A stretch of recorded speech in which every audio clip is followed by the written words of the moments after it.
आई माझी मायेचा सागर दिला रे जीवनाधार आई माझी मायेचा सागर दिला तिने जीवनाधार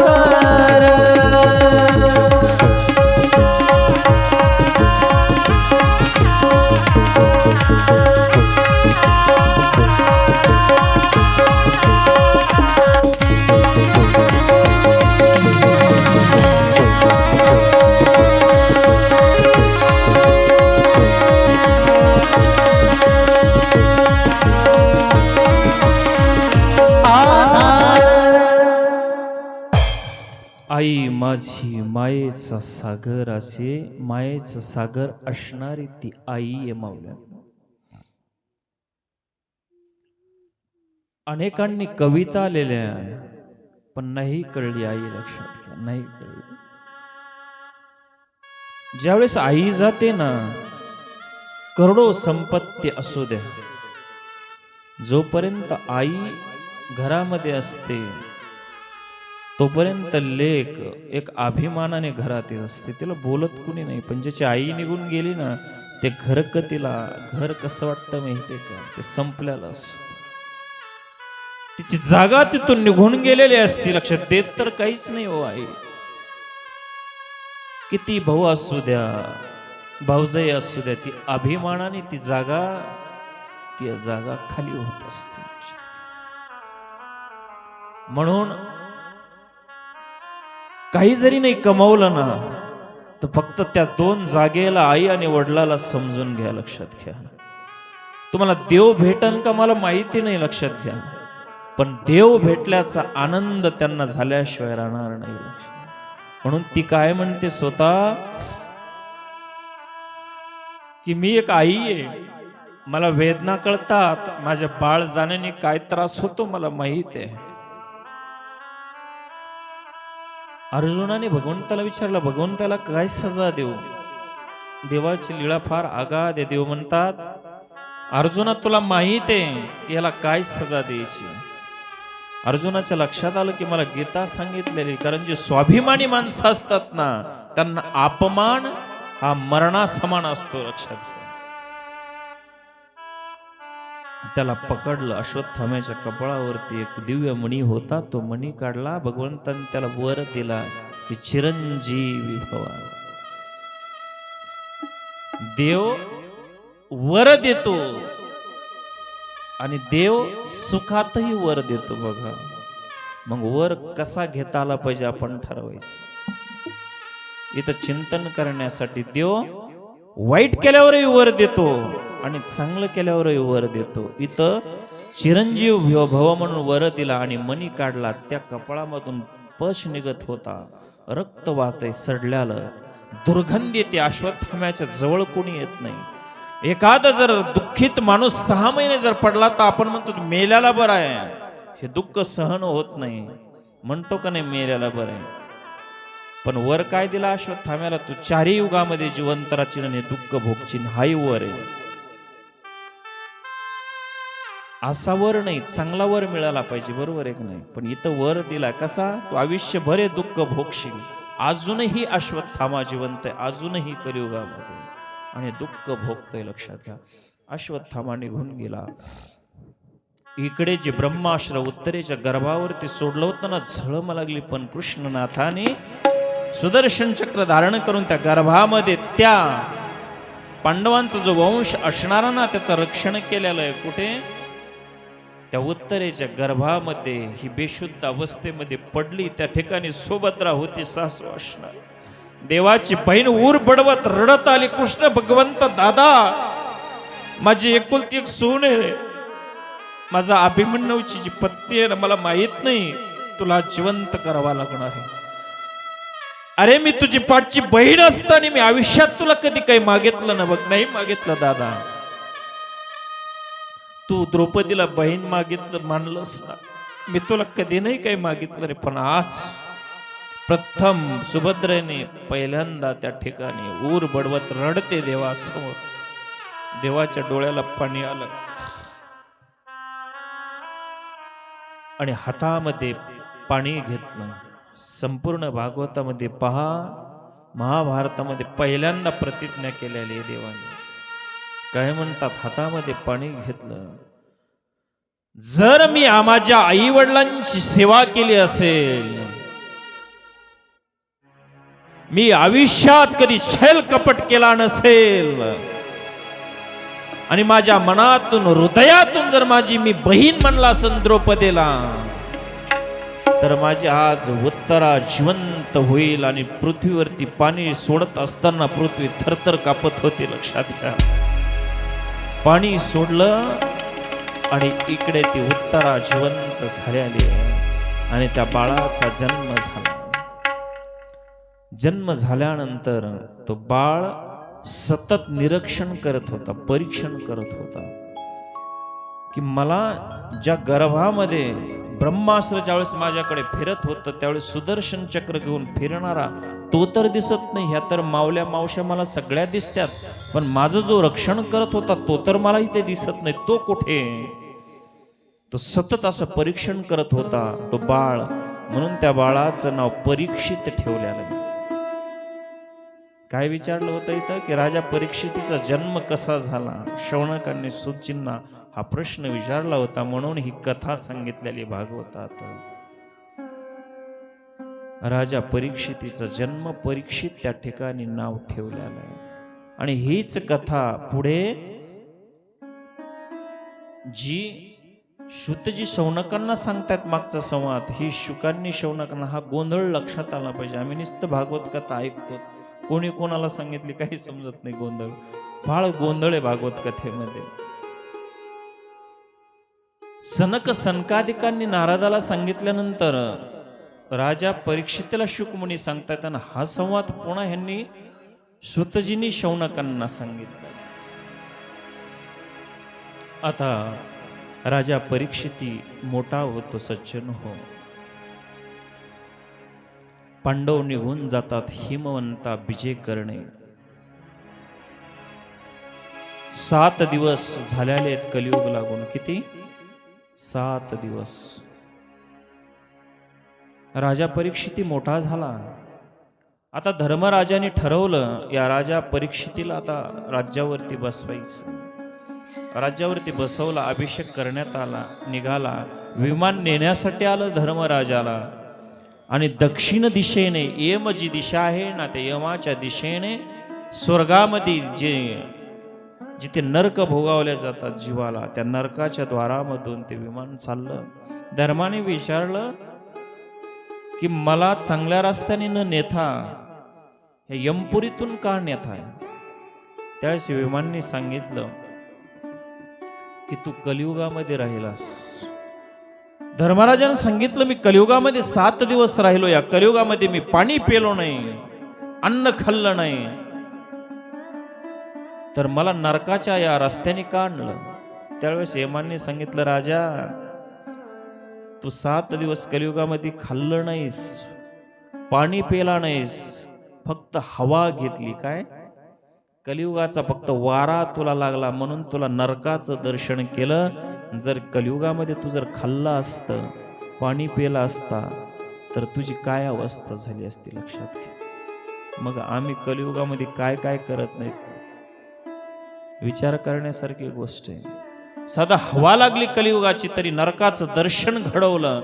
आम्ही तरी इथं खातोय, कर्म करतोय या कलियुगामध्ये. म्हणून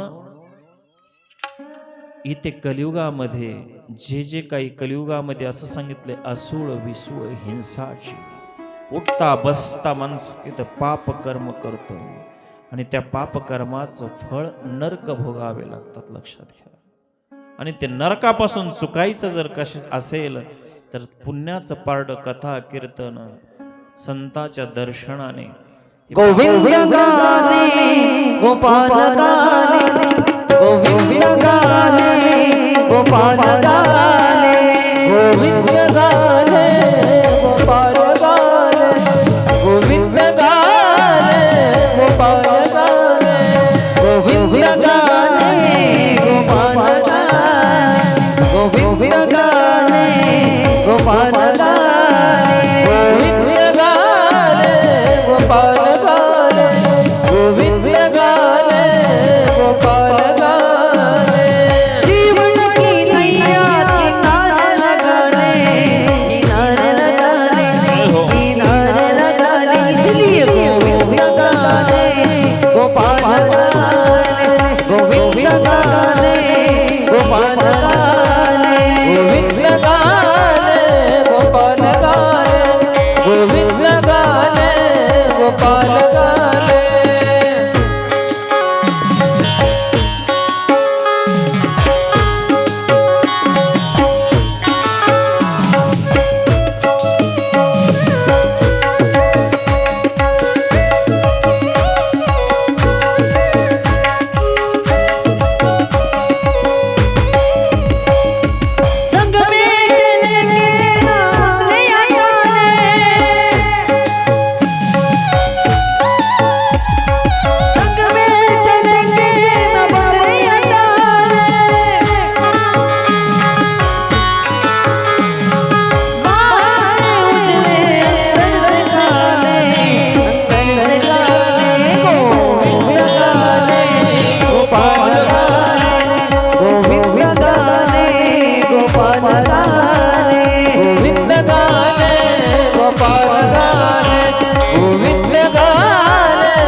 गाले गोपाल गाले. जर या कलियुगामध्ये तुम्हाला तरुण जायचं असेल ना, या पाश बंधनातून मुक्त व्हायचं असेल, तर तुम्हाला ते गोविंदाचं नाम मुखामध्ये ठेवावं लागणार आहे. राजा परीक्षितीला त्या ठिकाणी राज्यावरती बसवलं हस्तिनापूरच्या, आणि धर्मराजा त्या ठिकाणी निघून गेला.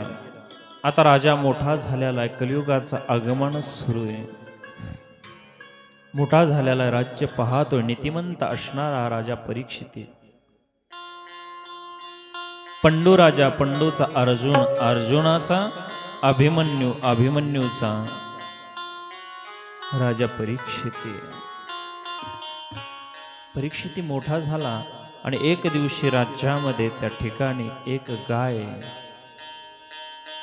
गो जिला म्हणतात, गो म्हणजे गाय, गो म्हणजे पृथ्वी, आणि एक बैल, त्याला सुरभिनंदन. बैल किती पायाचा असतो? 4 पायाचा. पण या भागवतात रूपक वाखणलेलं आहे. एका पायावरती तो बैल उभा आहे.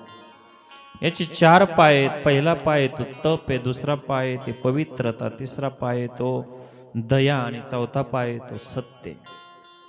या 4 पायावरती तो बैल म्हणजे धर्म आहे. लक्षात घ्या. काय रूपक? तो धर्म आहे. गाय उभा आहे, गायीच्या डोळ्यामध्ये पाणी, ती रडते. सुरभिनंदन ज्यावेळेस आपला देव गेला ना,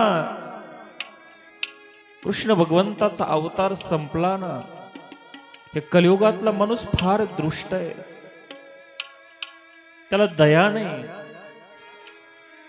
माझा काना ज्यावेळेस बासरी वाजायचा ना, आम्ही शेपटीवरती करून पळत जायचो. तर त्याची बासरी वाजायची ना, ती फुंकारते त्या बासरीमध्ये मार, आम्ही वेडे होऊन जायचो. त्या यमुनेच्या काठेवरती रडते ती गाय, तिच्या डोळ्यामध्ये धार आहे. हे सुरभिनंदन हा कलियुगातला माणूस आहे ना. जोपर्यंत मी कामाची ना दूध देते ना मौल्यांनो, तोपर्यंत मला सांभाळतो रे. नंतर मला खटकाला कसायला विकल्या जातं बघ, ती काय म्हणते. आणि ज्यावेळेस तो कसाही मला नेतो ना, माझी चरबी काढण्यासाठी, चरबी निघत नाही ना, मला उखळ त्या गरम पाण्यामध्ये टाकल्या जातं बघ. मी चरचर भासते बघ. त्याला दया नाहीये. ज्यावेळेस मी कामाची ना दूध देते ना, तोपर्यंत फक्त मला तो सांभाळतो. ही काय सांगते कलियुगामध्ये. आणि माझी कातडी काढल्या जाते. ज्यावेळेस मी मरत नाही ना, मला मशीनमध्ये घातल्या जातं, माझ्या मस्तकावरती प्रहार केला जातो. ही गाय सांगते. आणि तो बैल एका पायावरती उभा असताना तेवढ्यामध्ये काळा कुट्ट धिप्पाड अशी असणारी एक आकृती, एक माणूस येतो. बैलाला लात मारलेली आणि गाईला तो काठीने मारायला लागतो. तेवढ्यामध्ये राजा परीक्षिती पाहतो की हा कोण माणूस असेल. तलवार काढली, घोड्यावरती बसला, धावून गेला. तेवढ्यात तो काळा कुट्टा असणारा, धिप्पाड असणारा माणूस घाबरला, थोडा बाजूला होतो. आणि त्या बैलाला राजा परीक्षितीने विचारलं, हे सुरभिनंदन, तू तर 4 पायाचा पशु आहे, तुझे 3 पाय कोणी तोडले? अरे जे राजे कृष्णांचे भक्त आहेत, त्यांच्या राज्यामध्ये तुझ्यासारख्या निरापराध प्राण्याने, दुःखिस्त अश्नमंजांच्या पांडव वंशाला कलंक लावल्यासारखं सांग, तुझे 3 पाय कोणी तोडले? बैल रडायला लागला. हा जो काळा कुट्टा असणारा माणूस आहे ना, याने आम्हाला मारला. राजा धावून गेला. थांब, तू कोण आहेस? घाबरला, हात जोडले. आता आपला राजा परीक्षिती मारणार. तलवार हातातली खाली ठेवली आणि सांगितलं, महाराज मी कली आहे. काय नाव आहे माझं? माझं नाव कलियुग आहे. माझं आगमन आहे. चालता हो. अरे जेव्हापासून तुझं आगमन झालंय ना, माझ्या राज्यामध्ये पाप वाढायला लागलेले आहेत. लोक चोरी करायला लागलेले आहेत, हिंसा वाढायला लागली, सत्य राहिलेलं नाही, दया राहिलेली नाही, पवित्रता राहिलेली नाही. चालता हो माझ्या राज्यापासून. राहू द्या ना महाराज. अरे एकतरी गुण आहे का तुझ्यामध्ये? राजा म्हणतो. कलियुग फार हुशार होता. कलियुगाने सांगितलं, महाराज माझ्यामध्ये एक गुण आहे. काय म्हणतो? माझ्यामध्ये एक गुण आहे. राजाने विचारलं, काय गुण आहे तुझ्यामध्ये? कलियुगाने सांगितलं, जिथे सप्ताह चालतो ना, जिथे कथा चालते ना, जिथे स्मरण चालतं ना, जिथे मंदिरात आरती चालते ना, तिथे माझा प्रभाव नसतो. राजाला बरं वाटलं. काय म्हणतो कलियुग? जिथे सप्ताह कथा चालते, जिथे भगवंताचं नामचिंतन चालतं, तिथे मी नसतो. राजाला थोडं बरं वाटलं आणि राजाने या कलियुगाला 4 जागा राहण्यासाठी दिल्या. हे भागवत सांगतंय. अभ्यार्ती तस्तता तस्मै स्थानानि कलयो दतो द्वितं पाश्रियशूना यत्र धर्मश्चतुर्विधः.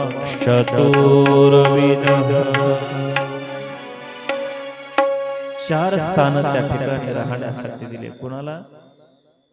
या कलियुगाला कोणचे द्वित, दुसरं मद्यपान, व्याभिचार आणि हिंसा हे 4 ठिकाण आहेत. पहिलं स्थान राहण्यासाठी दिलं ते द्वित आहे. द्वित कळतं का मावल्यांनो? द्यूत म्हणजे ज्याच्यामुळे महाभारत घडलं त्याला द्यूत म्हणतात. नाही कळलं? जुआर खाना तरी नसर कळलं.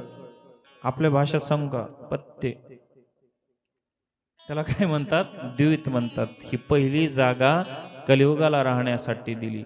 दुसरी जागा दिली मद्यपान, त्याला मदिरालय म्हणतात. तरी नसलं कळलं तर ज्याचे ज्याचे लयजिम खेळत येते संध्याकाळी त्याला मद्यपान म्हणतात. पेतात का? ती कलियुगाला दुसरी जागा राहण्यासाठी दिली. जे जे पेत असते ते कलियुगासंग खेळत बसा झुलत तिकडं रात्रभर. तिसरी जागा दिली व्याभिचार, ज्याला वेश्यालय म्हणतात, परश्रीग्रमण म्हणतात. जिथे पैशाची उधळण असते, पैसा फेकावा लागतो, पैसा संपला की त्या वाड्याच्या बाहेर काढल्या जातं, त्याला व्याभिचार म्हणतात. आणि चौथी जागा आहे ती हिंसा, त्याला कसाई खाना, खाटी खाना म्हणतात.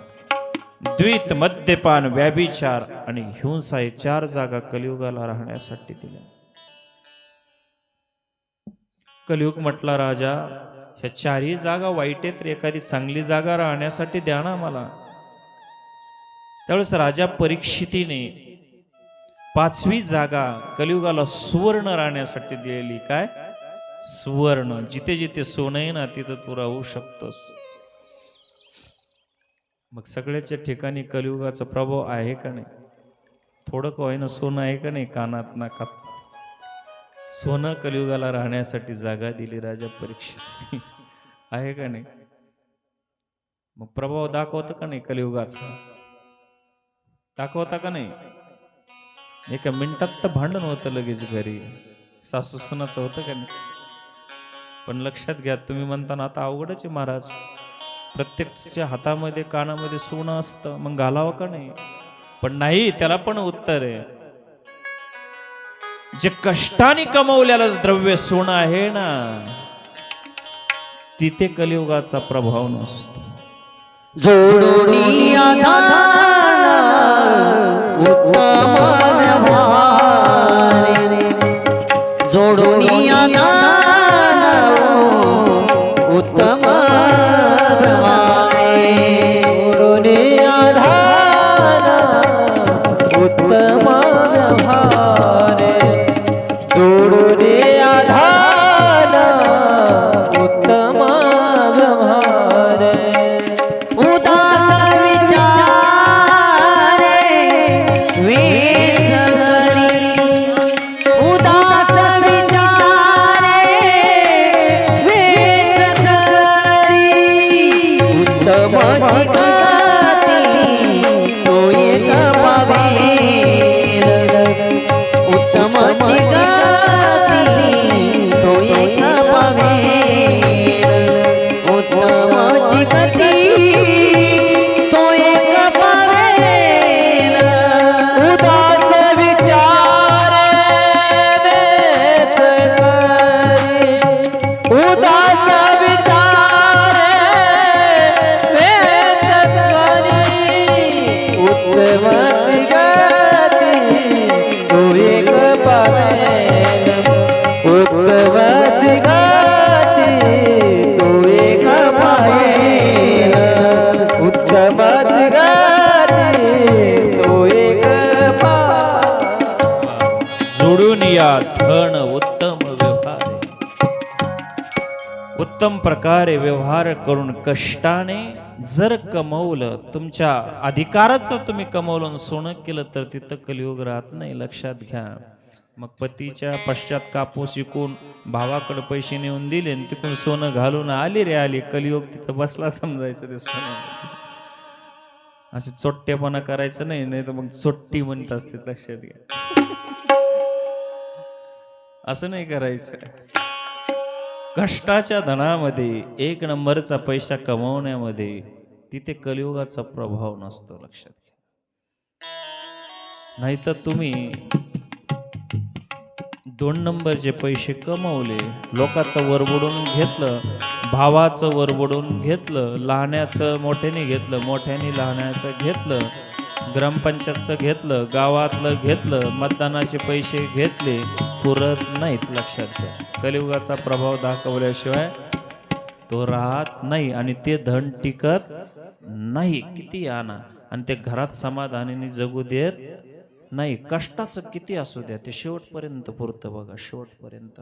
म्हणून सुवर्णदान त्या ठिकाणी त्या कलियुगाला राहण्यासाठी दिली. म्हणून असं म्हणतात, आत्मकल्याण इच्छिणाऱ्याने या जागेचा कधी सहवास करू नये.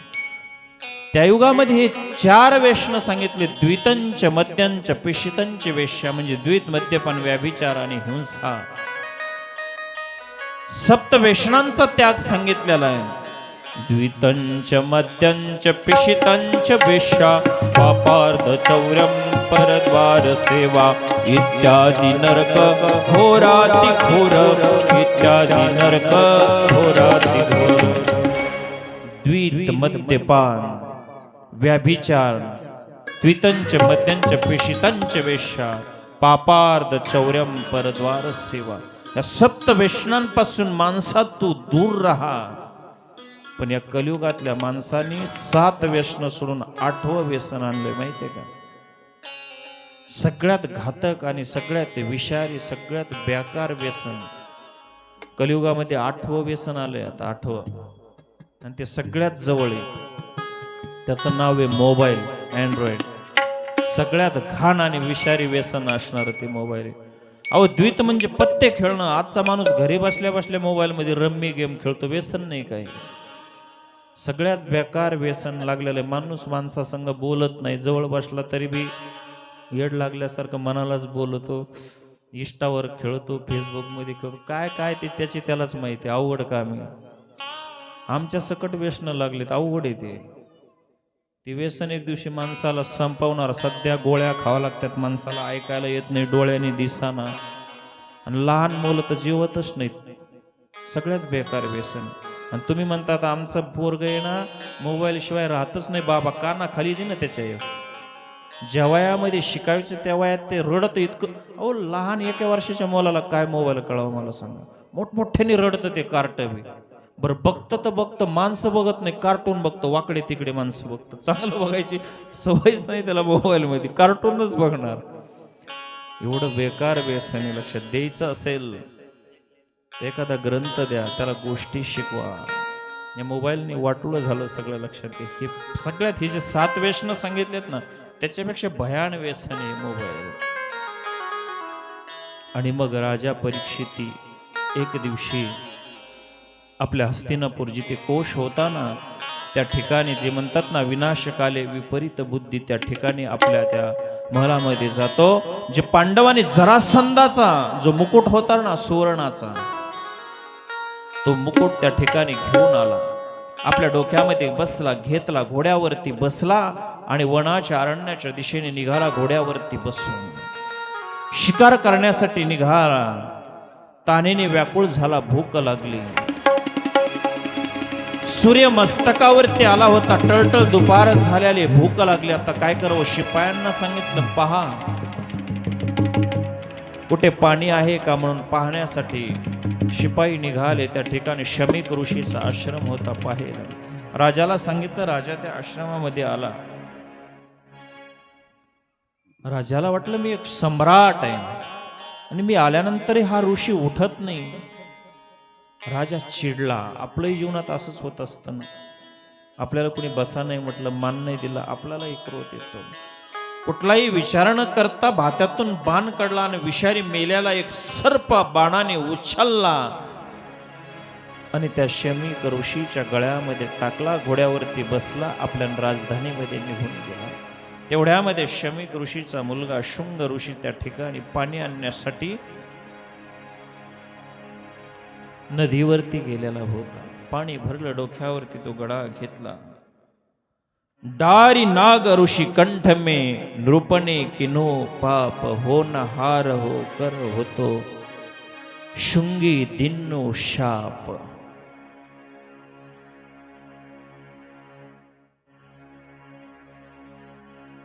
त्या ठिकाणी तो घडा घेऊन आल्यानंतर महाराज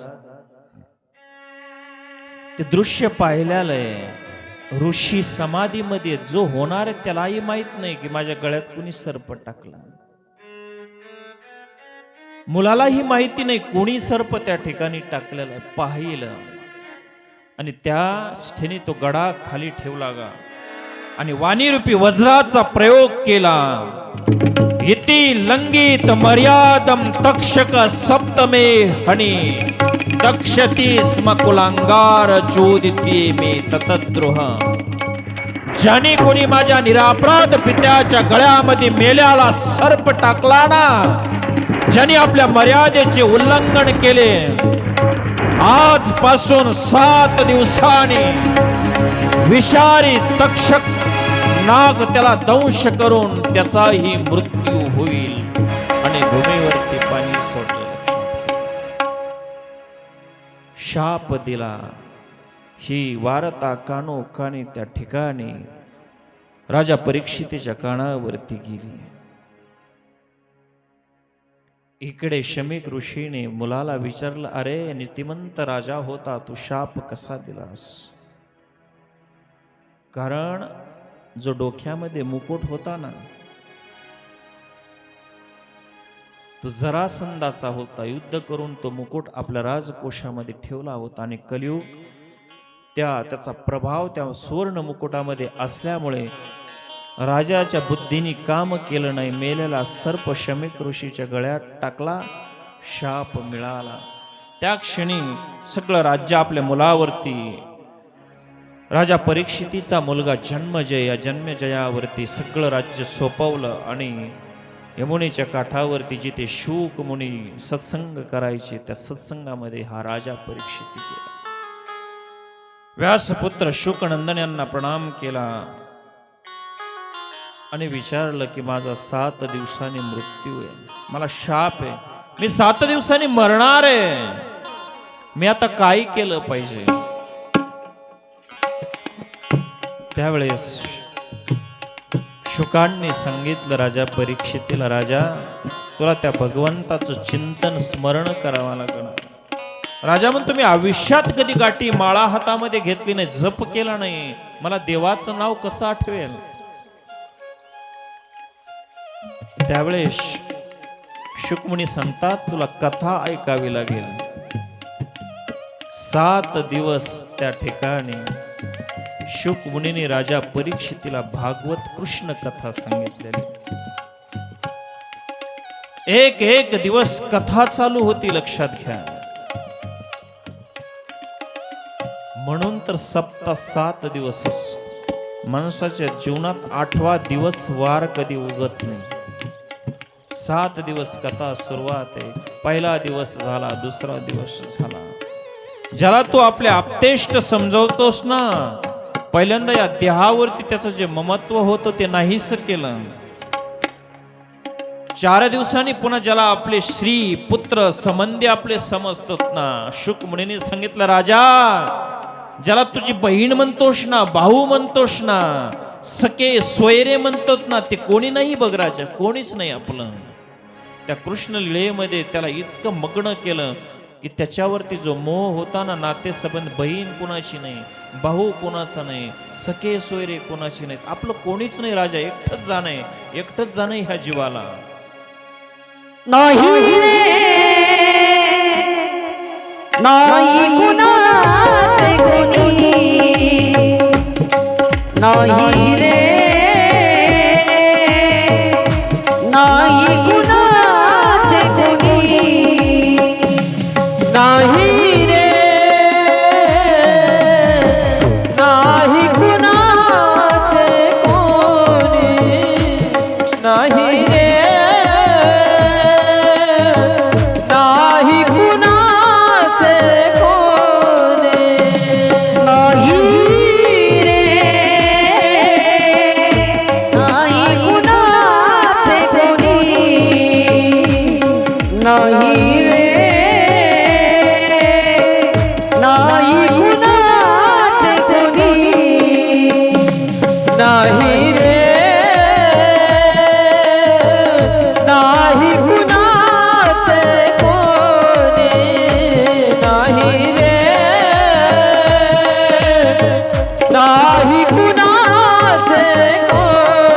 ऐका मंडळी, त्या सत्संगामध्ये राजा परीक्षिती समोर बसलेला आहे.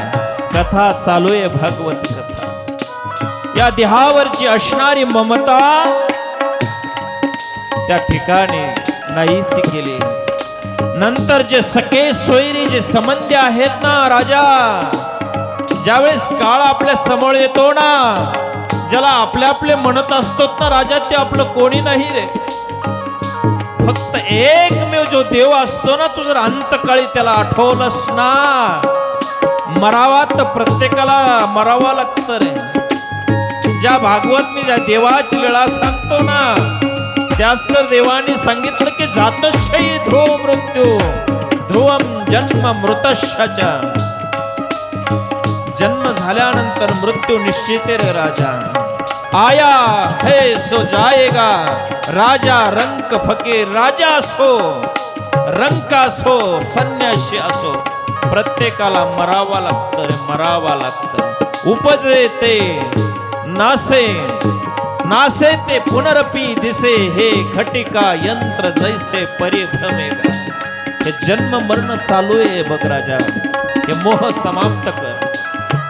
वही न गुणाची धाम गुणाचा, कोण कोणाचे सगळे सोयरे. वही न गुणाची भाव गुणाचा, कोण गुणाचे सगळे सोय रे. मिला मागे वाहिले, तुटतील राखे डोळे. नाही रे, नाही कुणाचे कोणी, नाही रे, नाही कुणाचे कोणी.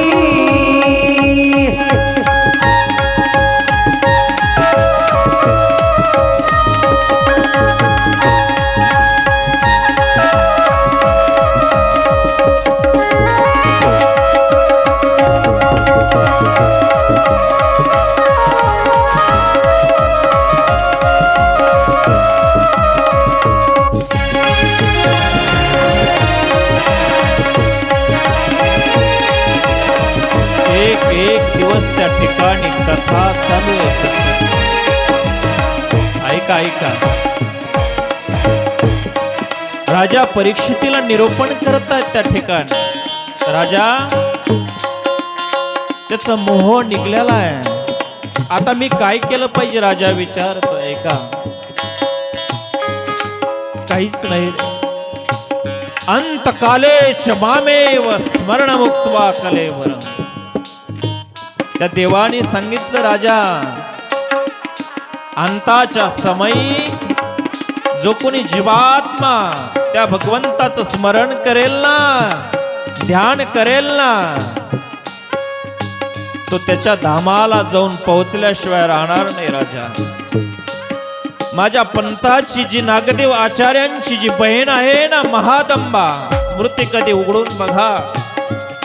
आमच्या नवगावाला असताना तिचा अंत समय जवळ आलेला आहे माऊल्यांना. आणि नागदेव आचार्य स्वतःच्या बहिणीला भेटण्यासाठी जातात ना, त्यावेळेस विचारलं, रूपे तुला देव आठवतो का? का मी आठवतो तुला, माझी आठवण होते का? ती म्हणते नाही दादा, मी माझ्या देवाला आठवते. तो देव तुला कसा आठवतो? ती म्हणते माझ्या देवाने बेलापूरला जी वज्री घडवली ना, स्वतःच्या मांडीवरती त्या रूपेला महादंबेला मांडीवरती घेतलं भावान. आणि ती म्हणते दादा मला तो देव आठवतो ज्याने वज्री घडवली ना बेलापूरला. त्या महादंबेने मरतानी देवाला आठवलं ना, तिला देव घेण्यासाठी आला. लक्षात घ्या, ज्यावेळेस मरतानी तुम्ही देवाला आठवताना, तर तुम्हाला देव घेण्यासाठी आल्याशिवाय राहणार नाही राजा. तू फक्त मरतानी देवाला आठव. नाही, आमचं तसं होत नाही संसारामध्ये. आम्ही मरतानी म्हणत असतो, माझा तो पैसा कुठे, माझ्या मुलाचं कसं होईल, माझ्या मुलीचं कसं होईल. नाही रे माणसा, मरतानी देव आठवला पाहिजे, कोणीच नाही कोणाचं. लक्षात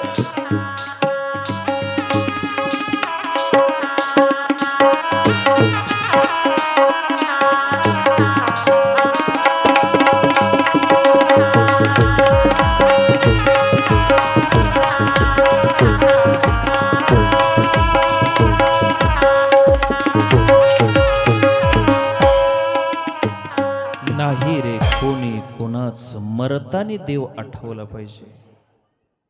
राजाला निरूपण केलं, मरणा मारून विजयी व्हावे, मरण हे माझे, मरणाचे ते कधी नसावे, माझ्यावरी होचे. मरावं तर प्रत्येकाला लागतो, मरावं तर लागतंच, पण मरतानी देव आठवला पाहिजे. लक्षात घ्या. माऊली म्हणतात, तेविळी मृत्यूचिनी अवसरे एके, जे येऊन जीवा समोर ठाके, ते होणे न चुके भलत्या परी. लक्षात घ्या. जे आयुष्यभर तुम्ही जे काही केलं ना, ते मरतानी आठवतं, आणि जे मरतानी आठवलं त्याला जीव जाऊन प्राप्त होत असतो. म्हणून आयुष्यभर तुम्ही देवदेव केला तर मरतानी देव आठवतो. आयुष्यभर लबाड्या केल्या, चोऱ्या केल्या, पैशाच्या मागं पळाला तर मरतानी सुद्धा पैसा आठवतो, लबाड्या आठवतात. यम यम वापी स्मरण भाव त्यजंत्यन्ते कलेवरम, तम तमे वैतिकम ते तदा सद्भाव भाविता. यम यम वापी स्मरण भाव, आयुष्यभर तुम्ही ज्याचं ज्याचं स्मरण करतात ना, तेच मरतानी आठवतं. लक्षात घ्या, तेच मरतानी आठवतं. म्हणून राजाने मरतानी सांगितलं की मला शाप आहे, मला देव कसा आठवेल. शुकमुनींनी सांगितलं, तू कथा ऐक. कथा ऐकली 7 दिवसापर्यंत. 7व्या दिवशी देव आठवला, मरतानी राज्य आठवलं नाही, मुलगा आठवला नाही, आणि शेवटी देव त्याला घेण्यासाठी आला आणि देहातून मुक्त झाला. की मरणाचं भय नाहीस करणार. आपण पहिल्या दिवशी पाहिलं काय सांगितलं होतं. श्रुतजींनी सौनकांना सर्व सिद्धांत निष्पन्नम संसार भयनाशनम, संसारातलं भय नाहीस करणारा सिद्धांत मी तुम्हाला सांगतो. काल आपण पाहिलं की संसारामध्ये मृत्यूचं भय, हे भय नाहीस झालं पाहिजे. लक्षात घ्या. मरतानी देव आठवला पाहिजे. परीक्षिती मृत्यू साता दिवसाचा, परीक्षिती मृत्यू साता दिवसाचा, परीक्षिती मृत्यू सात दिवसाचा, परीक्षिती मृत्यू सात दिवसाचा. मुक्त झाला वाचा उच्चारिता, मुक्त झाला वाचा उच्चारिता, मुक्त झाला वाचा उच्चारिता, मुक्त झाला वाचा उच्चारिता. आदिनाथांची आगळा आदिनाथांची आगळा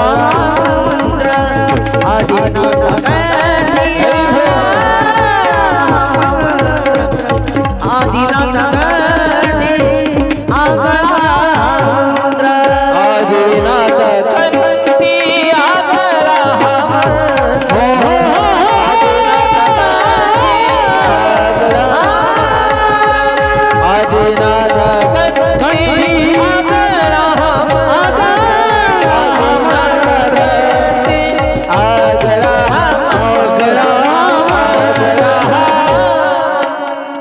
साता दिवसा परीक्षिती मुक्त झाला. 7 दिवसामध्ये भागवत कथेने सुंदर महाराजांचं प्रमाण आहे की 7 दिवस राजा परीक्षितीने कथा श्रवण केली आणि या पाश बंधनातून, देहाच्या बंधनातून राजा मुक्त झाला. तुम्हाला जर मुक्त व्हायचं असेल या मृत्यूच्या भयातून तर 7 दिवस ही कृष्ण कथा ऐका. तुम्ही मुक्त झाल्याशिवाय राहणार नाही. परंतु आम्हाला मरताना तर देव आठवत नाही, पण जिवंत असतानाही देव आठवत नाही बाबा. अजून आमचं काय वय झालं का?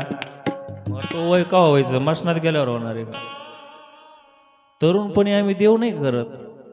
चला आपण पदयात्रेला जाऊ, देवाला जाऊ म्हटलं का बाबा अजून कुठं आमचं वय झालं, आणि म्हातारा झाल्यावर पोरं पाठवित नाहीत. मग तू केव्हा जाणार आहेस?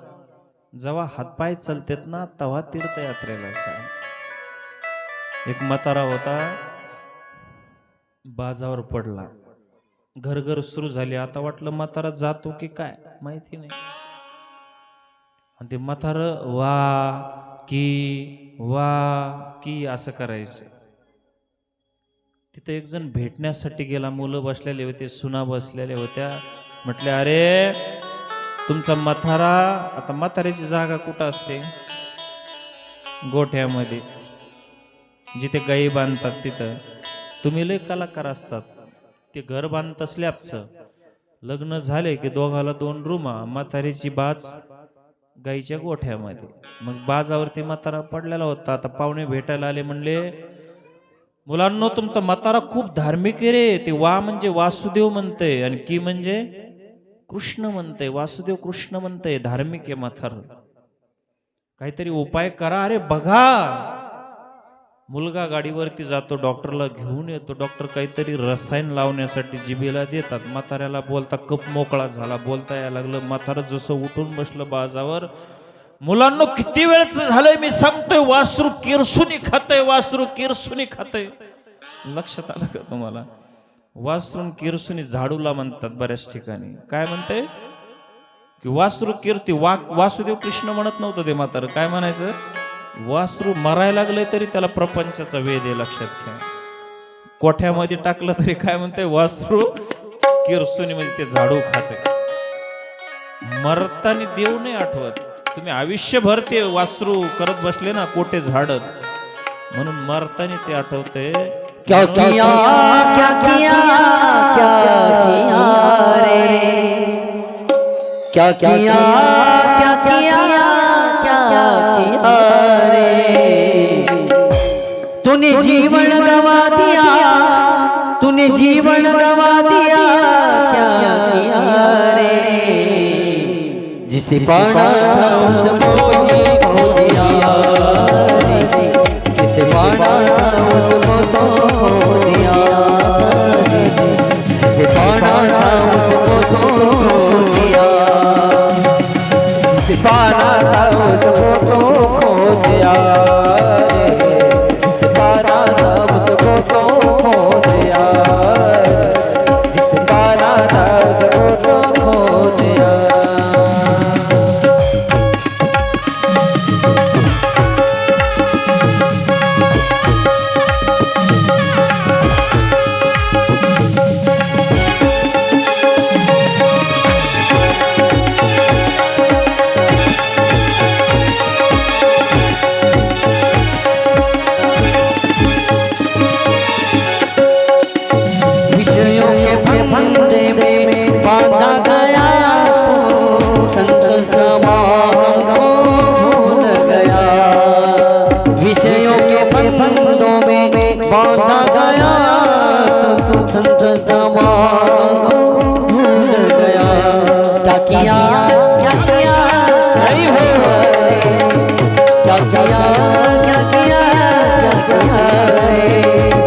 तूने जीवन गवा दिया, तूने जीवन गवा दिया, क्या किया रे. जिसे पाना था उसको ही खो दिया रे, जिसे पाना था उसको तो खो दिया, जिसे पाना था उसको तो खो दिया, जिसे पाना था उसको तो खो दिया, जिसे पाना था.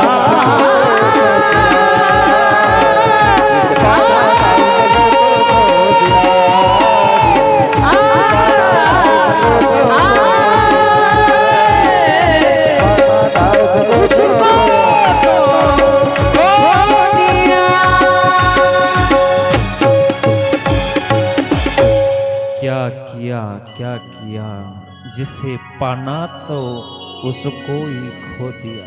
जे करायचं ना माणसा तेच आपण विसरून जातो. या संसाराच्या दुःखरूप पापमूळ आणि अनित्य असं दोष असणाऱ्या संसारामध्ये आपल्याला कसं आयुष्य जातं कळत नाही. म्हणून त्या भगवंताचा संसार करत असताना त्याचं नामस्मरण करा. कारण परमार्थ आणि प्रपंच रथाचे दोन चाकं आहेत. हे दोन्ही केलं पाहिजे. संसार वाईट नाही, पण संसारात गुंतणं वाईट नाही. आणि ज्यावेळेस तुम्ही गुंततात ना त्यावेळेस देवाला विसरतात, लक्षात घ्या. म्हणून मरेपर्यंत मरतानी जर देव आठवला तर ती खरी तुम्ही आयुष्यभर केलेल्या परमार्थाची पोच पावती असते. आणि शेवटी मरतानी ज्यावेळेस तुम्ही आयुष्यभर देव केला नाही, देव आठवला ना, देव तुम्हाला आठवत असतो. एक मुलगा असतो, त्याचा पप्पा असतो, लक्षात घ्या. तो मुलाला काय म्हणतो, चल चल बेटा, चल चल माझ्याकडे चल. ऐका तर ते बाळ चालत असतं त्याच्या पप्पाकडे. पप्पा पाठीमागे सरकतो का नाही, पुन्हा ते पायावरती चलतं. त्याला आनंदावर चल चल चल बेटा ये, पाठीमागे त्याचा बाप सरकतो. आणि ज्यावेळेस त्याचा मुलगा पडतो ना खाली, त्यावेळेस बाप त्याला घेण्यासाठी पळत असतो. तसं ज्यावेळेस आपण देवाकडे जात असतो ना, देव आपल्याला लांब गेल्यासारखं वाटतो. पण ज्यावेळेस आपण देवाला आपल्याला आठवत नाही ना, तर देव तुम्हाला घ्यायला येत असतं. म्हणून आयुष्यभर त्याला आठवण्याचा प्रयत्न करा, लक्षात घ्या.